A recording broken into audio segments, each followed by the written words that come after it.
우리 좌우 보시고 인사 한번 하고 우리 함께 말씀을 나누도록 하겠습니다. 한 주간 동안 승리하셨습니다. 네, 승리하셨습니다. 여러분, 이 땅에 살다 보면요, 과거 첫 신앙으로 돌아가고 싶은 마음이 생길 때가 있습니다. 신앙의 궤도에서 조금 이탈되다 보면 그때 그 실수 안 했으면 좋았는데 이런 생각이 들 때가 있죠. 뿐만 아니라 이 실수뿐만 아니라 죄가 많이 쌓였을 때는 그냥 내 인생에 있었던 신앙의 모든 과오들 다 지우고 처음부터 다시 시작하면 좋겠다라는 생각이 들 때가 있을 겁니다. 그렇죠? 네, 있을 겁니다. 저도 간간히 그럴 때가 있습니다. 그때에 여러분, 과거로 돌아가는 게 쉽던가요? 어렵던가요? 네, 돌아가는 것이 결코 쉽지가 않습니다. 그때에 우리가 가져야 될 마음이 있으면요, 과거에 대해서 하나님께서 잊으시고 다시 나를 지금 불러주신 이 자리에서 올바르게 살아가도록 능력을 주신다는 것을 믿는 것입니다. 그 믿음을 믿는 것이 정말 중요합니다. 과거의 연약함을 하나님께서 다 기억하시지만 그러나 죄를 고백할 때에는 아무것도 아닌 것처럼 싹 지워주시는 분이 우리의 아버지이십니다.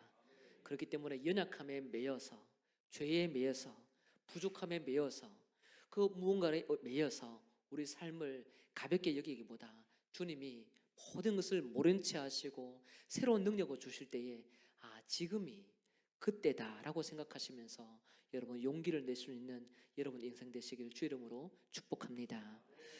저는 가끔씩 믿음을 잃어버리고 힘들 때에 생각나는 한 신앙의 인물이 있는데 그 사람이 오늘 본문에 등장하는 아브라함입니다. 아브라함은 우리가 잘 아는 것처럼 그의 모든 가족이 갈대아 우르 또 그 전부터 계속적으로 우상 숭배를 해왔던 집안이지요. 바벨탑을 쌓은 다음에 하나님께서 그 모든 세상의 사람들을 다 흩어버렸습니다. 흩어버려도 그 안에서 사라지지 않았던 것은 하나님을 경외하는 것이 아니라 자기 자신을 의지하고 또 무언가 보여지는 피조 세계를 만들어서 자신을 보호하고 싶은 욕심, 그것을 끊임없이 찾아다녔던 사람들이 심판을 받고 흩어졌던 사람들의 모습이었습니다. 그 가운데서 하나님은 다시 한번 큰 마음을 먹고 한 사람을 선택합니다. 누굽니까? 아브라함입니다. 아브라함. 그래서 하나님은 아브라함을 통해서 다시 이 세상에 있는 흩어졌던 백성들에게 하나님이 주기를 원하는 그 복, 열방을 향한 그 복이 무엇인지 제대로 한번 보여주겠다 싶어서 한 사람을 선택하시고 축복을 하십니다. 아이를 낳지 못하는 그 아브라함, 불임이었던 그 아브라함의 이 부부를 선택해서 하나님은 민족을 만들겠다고 약속하셨습니다. 그리고 새로운 땅도 약속하셨습니다. 민족, 땅, 부족함이 없습니다. 그리고 어떠한 지역에 가더라도 너가 어떤 곳에서 거류할 때에 너를 누군가가 축복하면 내가 그 사람에게 복을 줄게. 만약에 네가 나그네로 거류하는 그 지역에서 너를 저주하면 내가 그 사람을 가만히 내버려 두지 않겠다. 저주하겠다. 이렇게 하나님께서 큰 약속도 허락해 주셨습니다. 그러면서 하나님께서 말씀하신 지시하신 땅, 그곳이 어디인지는 모르지만 이동을 할 것을 아브라함에게 명령하셨습니다. 아브라함은 아무것도 모른 채 순종하며 그 길을 따라갑니다. 여러분, 우상 숭배하던 그 자기 집안에서 모든 것을 버려두고 떠나는 것이 쉬울까요? 어려울까요? 네, 어렵습니다. 어렵습니다. 너무 어려운 겁니다. 그러나 아브라함은 하나님의 말씀에 순종하며 달려갑니다. 그 이야기를 여러분 잘 알고 있는 이 스토리인데 저는 이 본문을 통해서 하나님께서 우리에게 주시는 이 땅에서의 믿음으로 흔들릴 때에 믿음을 다시 요구하시고 또 그 가운데 또 흔들리는 우리의 믿음, 이 모든 아브라함의 모습을 보면서 우리가 어떤 신앙생활을 가져야 되는지 한번 도전받는 시간을 갖고자 합니다. 첫 번째로 성도는 믿음으로 움직입니다 라는 제목입니다. 같이 읽습니다. 시작. 성도는 믿음으로 움직입니다. 성도는 믿음으로 움직입니다. 1절에서 3절까지 약속을 받은 아브라함은 가장 먼저 특별한 반응을 합니다. 12장 4절에 보시면 말씀이 있습니다. 이에 아브라함이 여호와의 말씀을 따라갔고 롯도 그와 함께 갔으며 아브라함이 하란을 떠날 때에 75세였더라. 아브라함은 여호와의 말씀을 따라갔다. 가장 먼저 등장하는 것이요, 말씀의 반응입니다. 순종의 반응입니다. 다른 것에 대한 반응이 아니라 말씀을 듣고 따라갑니다. 약속만 듣고 반응하는 것 결코 쉬운 것이 아닙니다. 우리가 잘 아는 대로 신앙생활을 오래 하면서 아브라함 이야기를 많이 들어오셨을 건데, 아브라함은 결코 이 믿음대로 반응하는 것이 어려운 상황입니다. 왜냐하면 여러 가지 장애물들이 많이 있기 때문이지요. 먼저는 가족입니다. 가족의 장애물들이 많습니다.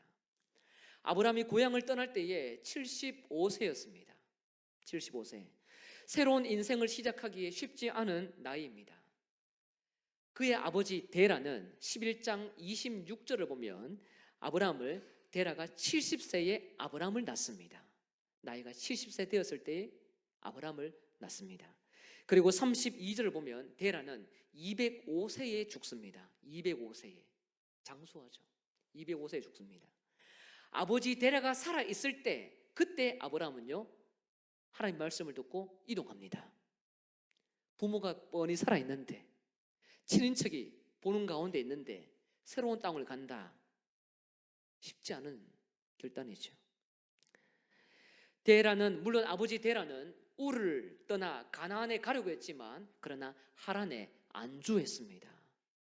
가나안에 가려고 했지만 하란에 안주했어요. 그만큼 하란은 모두를 눌러앉게 할 만큼 모자람이 없는 곳이었던 것 같습니다. 모든 가족과 함께 풍족하게 미래를 더 이상 움직이지 않아도 모든 것이 충족될 만한 곳, 그곳이 이 아브라함과 데라, 모든 식솔들을 한 마음에 들게 했던 그런 땅이었습니다. 그만큼 하란은 굉장히 좋은 곳이에요. 목축업을 하더라도, 식솔에 살더라도 부족함이 없던 곳. 유랑민으로 갈대아인의 우를 떠나 하란에 도착을 했지만 그 누구도 데라 가족을 괴롭히지 않았던 것 같습니다. 왜 그래요? 하란에 안주해도 머물러도 그 누구나 공격하지 않았기 때문에 그곳에 머물러고 싶은 욕심이 생겼겠지요. 이 데라 가족은 항상 이동했던 유목민들입니다. 유목민들은 한 곳에 머물지 않습니다. 떠납니다. 떠나는데 이미 그 공간에, 그 지역에 원주민이 살고 있으면 자기들 땅 뺏길까봐 학대합니다. 거루민을 가만히 내버리지 않습니다. 그런데 이 데라의 가족이 살 때에 그런 공격도 없었던 것 같습니다. 너무나도 평온하고 기름지고 적과 꿀이 흐르고 있는 것 같고 동네 주민들도 좋았던 여러 가지 모든 조건이 최적의 환경, 그곳이 바로 이들이 먼저 살았던 지역이었습니다. 그러나 아브라함은 모든 친인척, 안전지대를 철저히 버려두고 순종하며 따라갑니다. 뿐만 아니라 이 나이에 있어서도 아브라함이 떠나는 것은 결코 쉽지 않습니다. 75세에 하란을 떠나는 건 너무나 어렵습니다. 75세는 주어진 이 현실에 안주하기 좋은 나이이기도 합니다. 아버지가 205세를 살 만큼 장수하는 집안이었고 또 중간에 언제든지 떠날 수 있는 채비를 가질 수 있는 젊은 나이인 것은 분명하지만, 그러나 그렇다고 해서 조금씩 나이가 들어가고 있는 이 가운데에서 새로운 공간을 쫓아 나아간다는 것, 그것 또한 쉽지가 않습니다. 이미 좋은 환경 속에 살고 있는데 75세에 또 다른 좋은 곳을 떠나야 될 이유가 사실 없는 것이지요. 도전을 하는 것은 결코 쉽지가 않습니다. 옛날 선조들은 지혜가 있기 때문에 대체로 선조들이 살던 그 방식을 고수하며 그 지혜를 앞세워서 자신의 안전을 취합니다. 그렇기 때문에 아브라함이 아버지가 여기 눌러 앉은 이 귀한 땅을 가지고 있는 것, 아버지의 지혜를 귀하게 여긴다면 굳이 75세에 떠나야 될 이유가 없는 것입니다. 선조들의 철학까지도 버렸습니다. 보통 요즘 우리가 직장을 다니면 61세, 62세 되면 은퇴합니다. 100세 시대를 맞이해서 제2의 인생을 살기 위해 새로운 직장을 찾아 나서는 것은 너무나 중요합니다. 그렇다고 해서 그렇게 쉽게 직장이 구해지지는 않는 것 같습니다. 그렇지 않습니까? 쉽게 다시 직장을 찾는다. 너무나 어려운 것입니다. 아무리 안정적인 직업이라 하더라도 어느 정도 적정 나이가 되면 떠나야 합니다. 그것을 이 세상이 그대로 안아주면서 새로운 직장을 내어주면 좋지만 그것도 쉽지 않은 세상입니다. 직장 생활을 하면서 마련해 놓은 최소한의 주거지가 있고 자녀도 자리가 잘 잡혔다 하더라도 먹고 살기 위해서라도 최소한 의식주를 지키기 위해 직장 생활을 해야 되는데 그 노후에 일을 찾는 것이 너무나 어렵습니다. 그런 가운데에서 이 아브라함이 안전한 이 모든 보금자리를 버려두고 새로운 앞도 알지 못하는 그 자리를 향해 명령 하나만 듣고 움직인다는 것 너무나 어려운 작업입니다. 모든 집안의 식솔에 대한 책임감, 앞날에 대한 불확실한 이것을 통해서 모든 것을 책임감까지도 내려놓고 어떻게 될지도 모르는 그 막연한 여행을 떠나는 것이 아브라함의 믿음이었습니다. 안정적인 삶보다 말씀에 순종했던 사람이 아브라함의 신앙입니다. 뿐만 아니라 앞으로의 길들은 모든 것이 불확실합니다. 하나님은 분명히 아브라함에게 약속 그리고 땅, 민족을 우리에게 준다고 약속을 하셨지만 그 땅이 어디에 있는지 정확하게 지시를 하신 적은 없습니다. 가나안 땅 그곳이야 라고 이 석절 가운데 기록되어 있지는 않습니다. 나중에 되어서 아브라함이 가나안에 도착했을 때에 그때에 비로소 하나님이 나타나실 뿐이었습니다. 여러분, 아브라함의 약속의 땅을 알고 방향이라도 알고 움직이면 참 좋겠지만요, 모르고 움직이는 것, 그것은 더더욱 어려운 일입니다. 우리 고3 수험생들 그리고 대학교 갈 때에 직장을 선택할 때에 그때 이 길이 맞을까 저 길이 맞을까 선택하는 것은 너무나도 중요하죠. 중요합니다. 잘하는 달란트 또 좋아하는 재능이 있으면 무언가 선택할 수 있는 폭이 좁아질 수 있을 것 같은데 그런데 그렇지도 못할 때에 다시 길을 찾는다는 것은요 너무나도 어려운 길입니다. 하나님께서 명령하신 그 땅도 선택하는 것은 굉장히 어려운 것입니다. 아무것도 지금 주어진 것이 없거든요. 민족이 어떻게 생길지 하나님께서 가르쳐 주셨던 방법이 없습니다. 이미 아브라함은 이 아내 사레와 함께 부림이는 것을 알고 있습니다. 부림인데 무슨 민족을 만들어내겠습니까? 계획을 가르쳐 주셔야지. 그러려면 그래야지 설득도 되고 믿음으로 움직일 수가 있지요. 그런데 아무것도 가르쳐 주지 않습니다. 그냥 약속만 가르쳐 주십니다. 하나님은 굉장히 불친절한 하나님처럼 느껴집니다. 분명히 석절을 통해서 약속을 주셨지만 그 약속의 성취의 과정에 대해서는 하나님은 침묵하십니다. 일도 친절하게 다음 내디뎌야 될 길에 대해서 말씀하지 않습니다. 여러분, 하나님이 가끔씩 이 아브라함에게 대책 없이 찾아가셔서 약속을 주시고 대책 없이 움직이라고 말씀하시는 것을 우리도 가끔씩 종종 경험할 때가 있습니다. 진로를 선택할 때에 또 집을 선택할 때에 우리가 미래에 대해서 무언가 움직여야 될 때에 그때에 나도 모르게 하나님께서 큰 어떤 메시지를 주시고 감동을 주셔서 움직여야 될 때가 있지요. 그런데 분명히 약속을 하셨는데 이 장기 플랜과 단기 플랜을 가르쳐 주시면 좋겠는데 그 어떤 계획이 없어요. 계획을 주시지 않고 뭔가 큰 어떤 목적만 우리에게 주시고 뭔가 움직이기를 원하고 있을 때가 있다는 것이죠. 우리는 그때 굉장히 난처합니다. 왜 그래요? 목적과 표대와 목표는 분명히 받았는데 어떻게 움직여야 될지에 대해서는 전혀 알 수 없는 상황이기 때문입니다. 너무 무책임한 하나님처럼 느껴질 때도 있습니다. 청사진을 그려놓았으면 그에 합당한 길로 인도해 주시고 순리대로 다음 단계 하나하나 다 알려주시면 좋겠는데 모든 것이 불확실합니다. 모든 것이 불확실해요. 사실 그런 불확실을 보면서 우리는 그 하나님에 대해서 조금 불편하고 그런 하나님 자신을 조금 밀어내고 싶고 불신앙적인 모습으로 받아들이고 싶을 때도 많습니다. 왜 그럴까요? 우리는 안정적인 삶에 익숙하기 때문입니다. 신앙도 계획도 미래도 자녀도 나에게 오늘이라는 삶에 주어지는 것도 모든 스케줄과 일과 표대로 움직여지는 것에 익숙하기 때문에 하나님도 그렇게 맞춰주기를 원하는 기대가 있는 것입니다.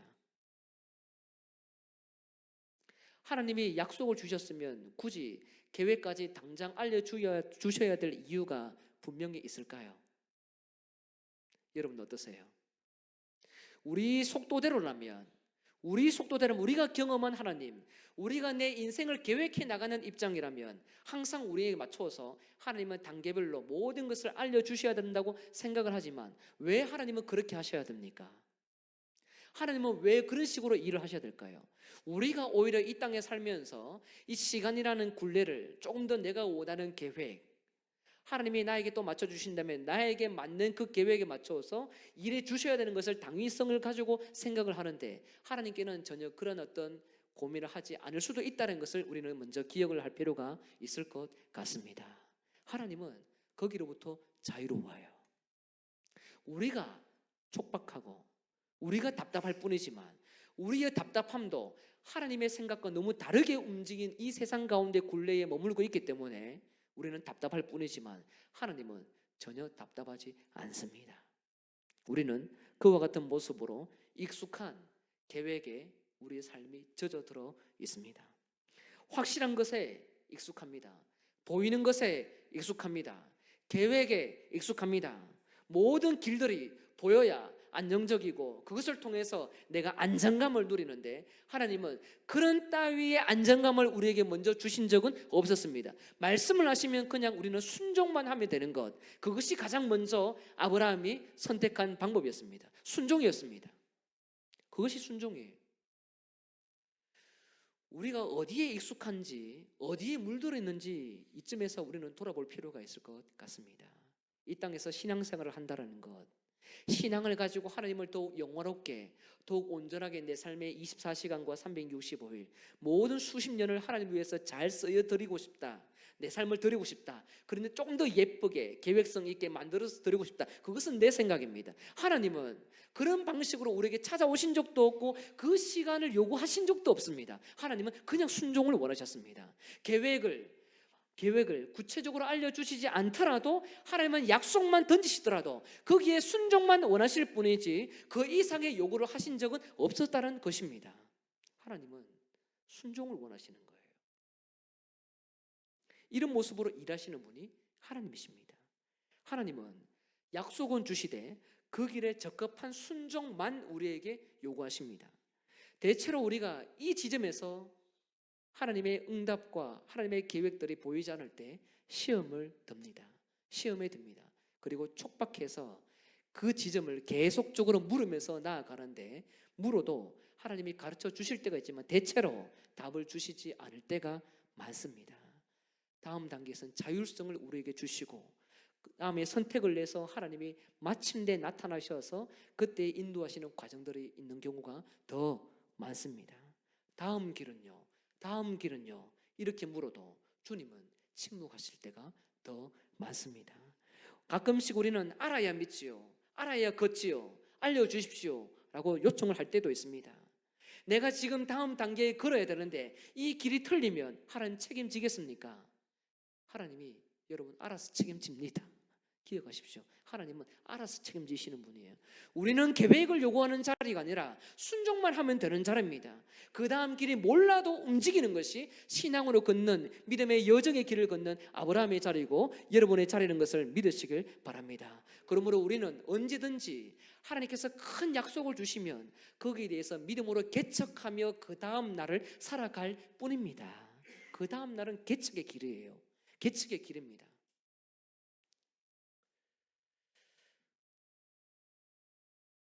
직장생활을 하다 보면 모든 일들이 계획대로 움직여지는 경우들도 있지만 뒤틀려지는 일들도 태반입니다. 내가 만나고 싶은 사람도 있지만 또 다르게 보이지 않는 또 다른 누군가가 우리에게 전화를 해서 또 다른 만남을 가져야 될 때도 있고 또 다른 직장생활을 위해서 움직여야 될 때도 굉장히 많습니다. 에너지를 무언가 계획을 위해서 잔뜩 모아놓고 사용하기를 원하지만 엉뚱한 곳에 소비해야 되는 경우들도 제법 많습니다. 왜 그렇습니까? 하나님은 우리 방법대로 우리의 계획에 매이지 않고 자신의 또 다른 뜻을 위해서 일을 하고 있도록 끊임없이 사람을 붙이기도 하고 시간을 요청하는 경우들도 있기 때문입니다. 그렇기 때문에 거기에서 우리는 자유로워야 돼요. 내 일은 하나님의 것입니다. 내 일은 우리가 믿음으로 걸어야 될 또 다른 시간에 불과한 것이지 내가 계획을 성취해내야 될 그런 나만의 계획을 위해 헌신하는 시간이 아니라는 것을 여러분 기억하시길 바랍니다. 하나님의 백성은요, 세상 사람들과 다르게 약속과 계획이 때로는 불일치하더라도 끊임없이 움직이는 자들인 것을 기억을 해야 합니다. 구체적인 걸음을 우리에게 알려주실 때도 있지만 그렇지 않더라도 우리는 믿음으로 그 하루를 넉넉히 순종하며 걸어가는 것, 그것이 믿음의 성도가 감당해야 될 자리입니다. 일반적으로 하나님께서는 말씀을 하시지 않지만 그러나 하나님은 동행하십니다. 동행하십니다. 하나님의 말씀에 있어야 동행하는 것이 아닙니다. 말씀이 없어도 동행의 흔적이 있음을 우리는 믿어야 합니다.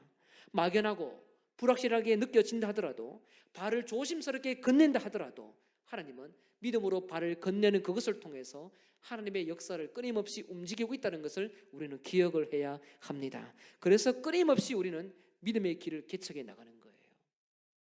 우리의 일상에, 우리가 원하는 그 계획에 내 시간을 드리는 것이 아니라 또 다른 변수로 찾아오시는 그 하나님의 흔적 앞에 나를 드리며 살아가는 것, 그것이 아브라함이 믿음으로 선택한 방법이었습니다. 여러분, 우리가 이 땅에 살면서 많은 계획이 세워진 곳도 있고 그 계획이 성취된 곳도 분명히 있을 것입니다. 그러나 돌아보면 그 계획을 성취하기 위해 많은 것을 분실하고 잃어버린 것도 분명히 있을 거예요.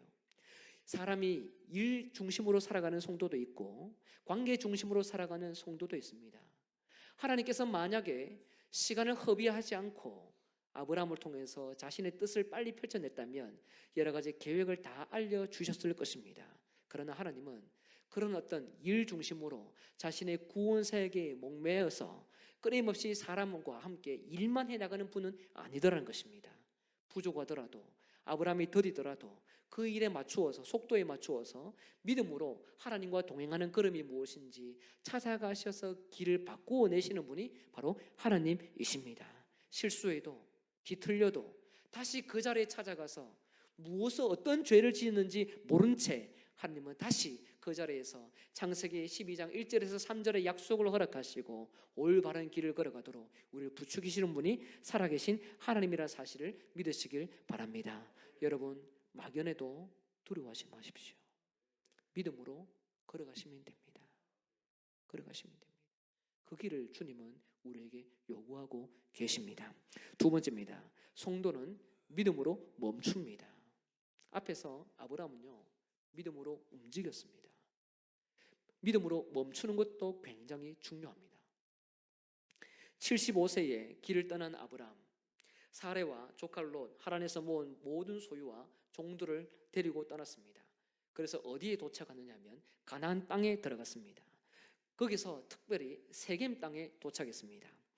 창세기 12장 6절 7절 함께 읽도록 하겠습니다. 시작. 아브라함이 그 땅을 지나 세겜 땅 모래 상수리 나무에 이르니 그때에 가나안 사람이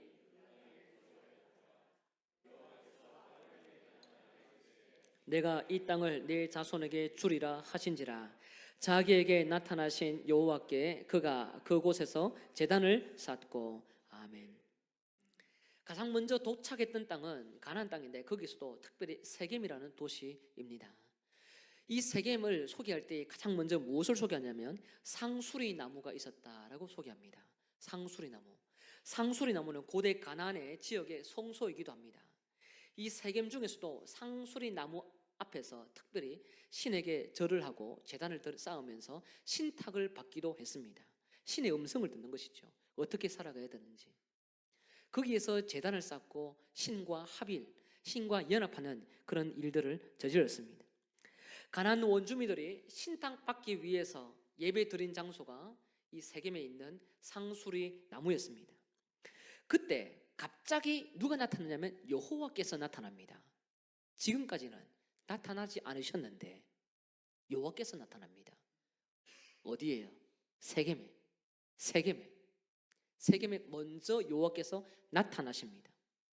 그러면서 이렇게 말씀하시죠. 내가 이 땅을 네 자손에게 주리라. 땅도 말씀하시고 자손에 대해서, 민족에 대해서도 앞에서 말씀하셨던 내용을 재차 반복하십니다. 여호와 하나님은 지금까지 아브라함이 가나안에 올 때까지 나타나신 적이 없었습니다. 한 번도 없었어요. 어디로 어떤 방향으로 가야 될지 동서남북도 가르쳐 주시면 좋았겠지만 가르쳐 주시는 게 한 번도 없어요. 그런데 처음 등장하는데 그곳이 가나안의 세겜 땅, 아브라함이 도착했던 그 세겜 땅에 하나님이 처음 나타나셨습니다. 사실 창세기 12장 1절에서 3절 약속을 주실 때에도 하나님은 말씀만 하셨지 나타나신 것은 아니었습니다. 말씀으로 약속을 주셨을 뿐이지 등장해서 경험케 하신 것은 아니었습니다. 그런데 말씀을 듣고 따라갔습니다. 그런데 이번에는 하나님께서 나타나셔서 말씀을 하십니다. 이 땅을 네 자손에게 주리라. 그리고 아브라함이 가장 먼저 반응을 하는데 제단을 쌓고 예배를 드립니다.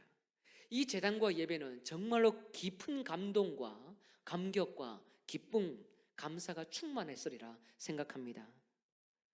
이 제단은 가나안의 원주민들이 드린 옆에서 드렸던 상수리 나무에서 드렸던 제단하고는 완전 달랐습니다.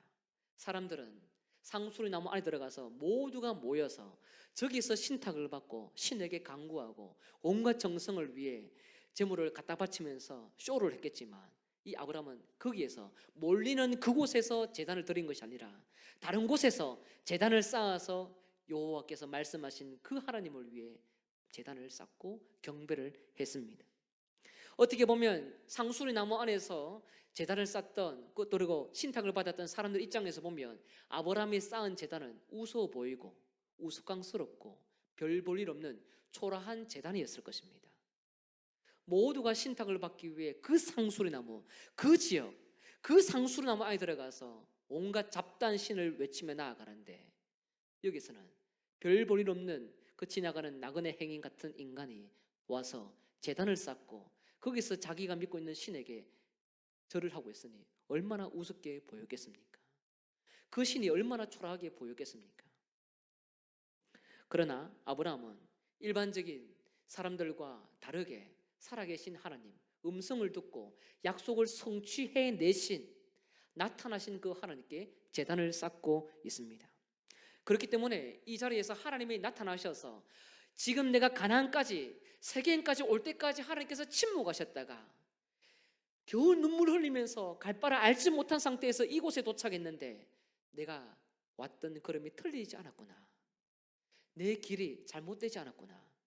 내가 들었던 약속이 잘못되지 않았구나. 12장 1절에서 3절에서 말씀하셨던 나를 처음 부르셨던 그 하나님의 약속이 세겜 땅에서 나타나서 다시 말씀하고 있으니 하나님은 살아 계시는구나. 감동과 기쁨과 즐거움과 놀라운 그 특별한 은혜의 영적인 희열이 충만했으리라 믿습니다. 우리도 이런 경험을 가끔씩 합니다. 가끔씩 교회 처음 방문해서 하나님을 믿고 큰 응답도 받았다고 한번 가정을 해봅시다.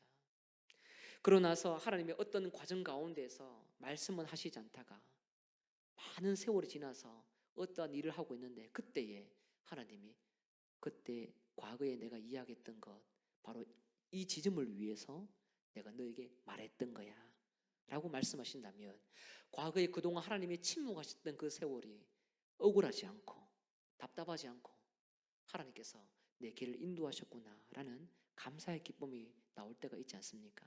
그 기분하고 아브라함이 지금 제단을 쌓고 예배드리는 기분하고 동일하다고 보시면 됩니다. 모든 것을 버리고 지금 세겜까지 왔는데 하나님은 단 한 번도 나타나지 않다가 세겜에서 도착하니까 그때에 비로소 나타나서 이 땅을 네 자손에게 주겠다. 얼마나 이것이 아브라함에게 눈물 흘리는 감격스러운 상황인지 모릅니다. 아마 아브라함은 밤샜을 것입니다. 기뻐서 감동이 되어서. 그런데 여러분 세겜에서 예배를 드리고 제사를 드렸던 아브라함이 갑자기 이사를 갑니다. 갑자기 이사를 갑니다. 창세기 12장 8절 9절입니다. 함께 읽습니다. 시작.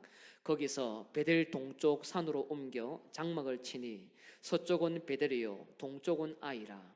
그가 그 곳에서 여호와께 제단을 쌓고 여호와의 이름을 부르더니 점점 남방으로 옮겨 갔더라.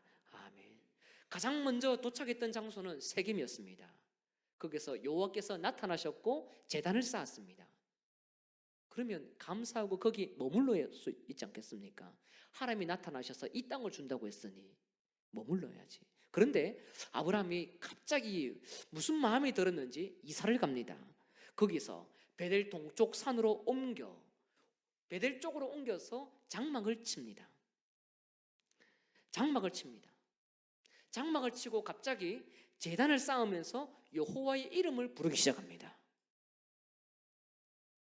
이것은 앞에 세겜에서 제단을 쌓던 반응과 굉장히 다른 반응입니다. 순서가 중요해요. 순서가 중요합니다. 화면 띄워주십시오.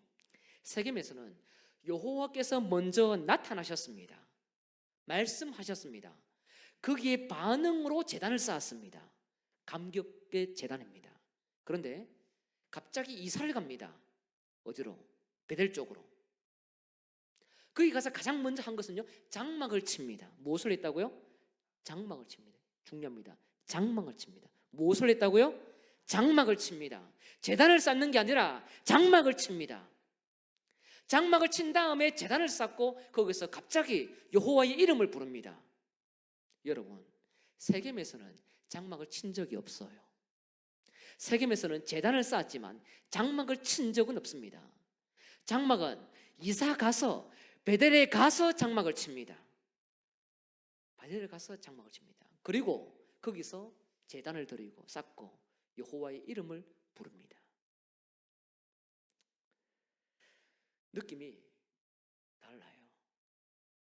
세겜에서는 여호와께서 나타나셔서 제단으로 반응했다면 베델에서는 장막부터 치고 여기가 정착할 곳이다, 이런 마음으로 장막부터 치고 제사를 또 드리며 여호와의 이름을 부릅니다. 아브라함이 볼 때에는 베델이야말로 우리 가족이 살만한 장소로 생각을 했던 것 같습니다. 왜 그렇습니까? 세겜이 유명한 도시고 또 거기에 상수리나무 안에서 모두가 신을 이름에 부르면서 그렇게 살지만 그곳은 장막 칠 곳이 못 된다라고 판단을 했기 때문입니다. 그래서 장막을 함부로 치지 않습니다. 조금 더 안정적인 곳, 조금 더 나은 곳으로 찾아가서 베델에서 장막부터 칩니다. 장막 치기를 아껴두는 거예요. 분명 세겜은 유명한 도시였습니다. 그러나 하나님이 나타나셨음에도 불구하고 아브라함이 판단할 때에는 그곳은 위험해 보이는지 모르겠지만 장막을 칠 공간으로 여기지는 않았습니다. 아브라함의 기준이었습니다. 하나님은 그곳에 나타나셨는데 아브라함은 스스로 판단을 해서 장막을 치지 않습니다. 그냥 제사만 드리고 끝을 내린 거예요. 베델 와서야 장막을 칩니다. 이 정도면 장막을 쳐서 정착해도 돼. 그리고 여기에서 이제 우리가 먼저 하나님께 제사를 드리자. 하나님이 나타났습니까? 그것도 아닙니다. 먼저 그냥 제사를 드립니다. 장막 치고 여기야말로 좋은 곳이다, 여기서도 하나님을 경배해보자, 그리고 하나님의 이름도 부르자 라고 자신 스스로 고민을 하면서 제단도 쌓고 이름을 부르며 경배하기 시작합니다. 모든 상황의 주체자가 베델에서는 아브라함이었습니다. 나아가서 아브라함은 9절을 보면 남방으로 계속적으로 옮겨가는 모습을 보게 됩니다. 베델에서 정착을 했다가 거기서 머물지 않고 남방으로 계속 이동합니다. 남방으로 이동하고 있는데 이제 장막 치는 이야기도 더 이상 기록하지도 않습니다. 그냥 이동합니다. 아브라함은 세겜에서 약속을 받았지만 정착은 베델에서 합니다. 남쪽으로 계속 이동합니다.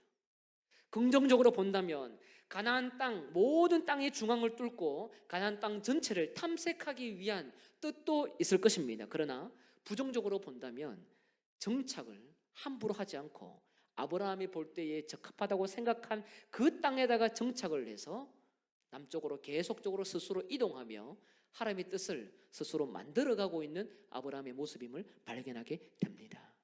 정착을 아껴두는 거예요. 장막치기를 아껴두는 것입니다.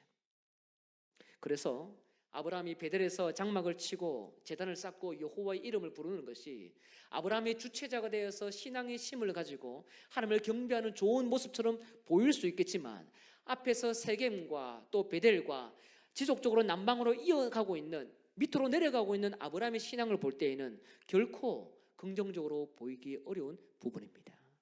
물론 아브라함이 어느 곳에 있든지 제단을 쌓는 모습을 볼 때에는 아주 좋은 긍정적인 모습이지요.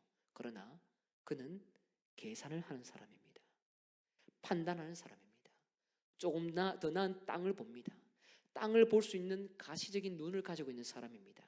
미래를 봅니다. 소유물이 조금 더 정착할 만한 곳을 찾습니다. 자신의 신변도 보호될 만한 곳도 찾습니다.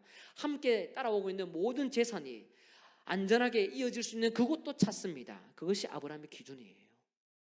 아브라함은 그런 식으로 계속 내려가고 있는 것입니다.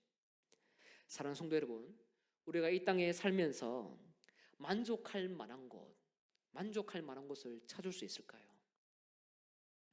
분명히 우리는 수년 전에 하나님께서 나타나셔서 우리에게 위로해 주신 바도 있고, 과거에 주셨던 그 약속에 대한 평안함과 확신을 주셨던 부분들도 분명히 있었는데, 그런데 그 장소를 버리고 내가 나의 안전을 찾아 또 다른 지역을 찾아 그곳에서 정착을 하게 되는 경우가 종종 있습니다. 이것이 한낱 이사를 가냐 안 가냐의 문제가 아니라 하나님께서 주신 비전이 있고 목표가 있었고 약속이 있었음에도 불구하고 조금 더 나은 곳을 찾기 위해 주님이 나타나셨던 그 약속의 자리를 이탈하는 경우 말이죠. 이탈하는 경우. 여러분 어떠세요?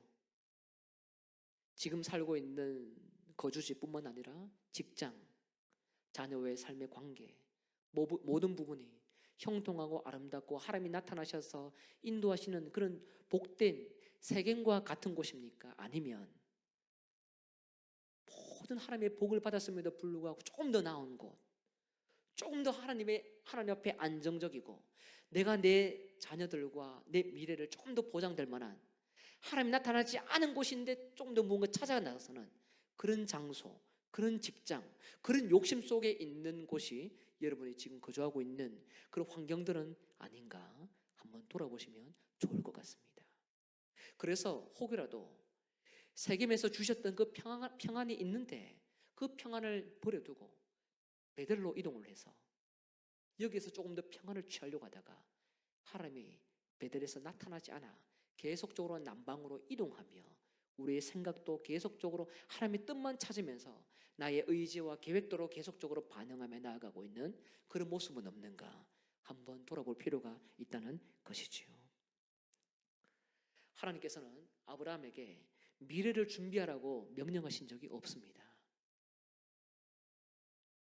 땅과 자식에 대한 약속을 하셨으면 그 약속에 대한 책임은 하나님이 하십니다. 그리고 적당한 곳, 하나님이 기뻐하셨던 그곳이 있으면 하나님은 다시 나타나셔서 약속을 재반복하십니다. 그러면 그곳이 하나님께서 일해 나가시는 최적의 환경입니다. 그런데 우리는 어떻습니까? 조금 더 나은 것을 찾는 거예요. 아브라함처럼 조금 더 나은 곳을 찾습니다. 욕심을 조금 더 냅니다. 그래서 아브라함처럼 계속적으로 내려가고 결국에는 우리 또 다음에 보겠지만요, 애굽으로 내려가서 모든 환경들을 좋지 못한 상황으로 몰고 가게 되는 경우들을 종종 보게 되는 것이지요. 그래서 가끔씩 이런 생각이 들 때가 있어요. 그때 멈췄어야 되는데, 그 지점이었는데 그 지점에 우리 가족들을 안전하게 지켜주셨고 그 지점에 주님이 나타나셔서 말씀하셨던 부분이 있었는데 그때 딱 멈췄어야 되는데 괜히 조금 더 나의 생각과 욕심에 따라서 반응을 했다가 지금 내 마음도 불안하고 앞으로도 불안하고 조금 더 꼬여지는 일들이 생긴 것은 아닌가 이런 생각이 들 때가 있더라는 것이지요. 여러분 그럴 때 없습니까? 저는 가끔씩 생겨요. 그때 이번 묻혔어야 되는데 그랬으면 내가 조금 더 예쁜 모습,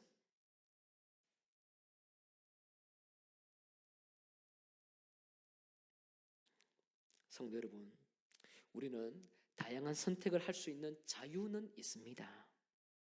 우리 길에 대해서 욕심을 낼 수 있는 자유도 있습니다. 그러나 자유를 권리로 누리다 보면 하나님의 말씀에 믿음으로 반응하기보다 불신앙으로 나아갈 여지가 다분합니다. 여러분, 어느 곳에 있든지 하나님께서 나타나신 곳이 있으면요, 그 과정 속에 가장 존귀한 자리이고 가장 존귀한 복이 우리 가운데 임하고 있다는 것을 담대히 믿으시길 주의 이름으로 축복합니다.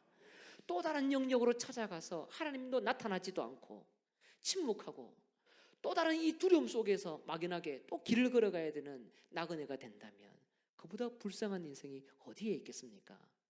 주님은 분명히 약속과 또 땅 그리고 민족에 대해서 말씀을 하셨으면 그것을 하나님이 알아서 지켜내십니다. 하나님이 내뱉으신 말씀은 하나님이 지켜내십니다. 거기에 동참하려면 하나님이 나타나신 그 자리에 머무르면 그곳에 곧 하나님께서 우리를 통해서 자신의 역사를 만들어 가십니다. 또 다른 계획을 더 이상 세울 필요가 없다는 것이죠. 왜 그렇습니까? 하나님이 떠나라고 지시할 그 땅에 말씀하셨을 때에 아브라함이 도착했으면 그때 하나님이 나타나셨고 그곳을 통해서 넉넉히 자신의 뜻을 펼쳐갈 수 있기 때문입니다. 우리는 욕심이 있다 보니 또 다른 영역들을 자꾸 탐색하는 거예요. 긍정적으로 합리화할 때가 있습니다. 하나님의 뜻을 조금 더 예쁘게, 조금 더 아름답게 하나님의 비전들을 만들어내기 위해 조금 더 좋은 모습이라고 스스로 합리화하고 하나님의 뜻을 위해 움직일 때가 있습니다. 그러나 그것이 알게 모르게 욕심으로 나타나서 하나님의 뜻을 그르치고 약속에서 이탈되는 우리 삶의 자리가 펼쳐질 때에 결국 돌아보면 그것은 하나님 앞에 좋은 모습이 아니라 불신앙이었다. 그때 그랬으면 안 됐는데 라는 그 지점으로 우리 신앙이 소급된다는 것입니다. 오늘 기도하실 때에 이것을 기도하시면 좋겠어요. 하나님께서 약속하시고 우리 삶의 흔적에서 나타나신 흔적 그 지점을 이탈해서 혹이라도 내가 약속을 이루려고 내가 약속을 만들어서 내가 내 계획으로 하나님의 뜻을 성취하려고 그런 고민으로 하나님보다 먼저 앞서갔다면 하나님 나를 숨통을 쪼여서라도 나를 정지시킬 수 있는 믿음을 주시옵소서. 여러분 그런 결단을 담대히 하시면 좋겠습니다. 과거 그 시간으로 돌아갈 수는 없지만 그러나 이 지점에서 내가 멈추고 하나님의 약속과 함께 동행하는 그런 믿음이 되어서 하나님이 주시는 그 평안을 오늘도 누리고 말씀 따라 순종해서 진정한 그 약속의 주인공이 내가 되게 하여 주시옵소서. 그래서 믿음으로 움직여야 될 때 골바로 움직이고 또 멈춰야 될 때는 정확하게 분별해서 멈출 수 있는 믿음이 나에게 있게 하여 주시옵소서. 그렇게 깨어서 기도하는 여러분 되시길 주의 이름으로 축복합니다. 우리 이렇게 인사하고 같이 찬양하면 좋겠습니다. 약속이 있던 그때가 가장 좋았습니다. 그때 말이지요. 그때 말이지요. 그때 말이지요. 여러분 늦지 않았습니다. 늦지 않았습니다. 오늘이 그때가 되면 좋겠습니다. 더 내 계획으로 앞서가지 않고 하나님의 말씀과 동행하는 그 약속의 때, 그때가 오늘이 되면 좋겠습니다.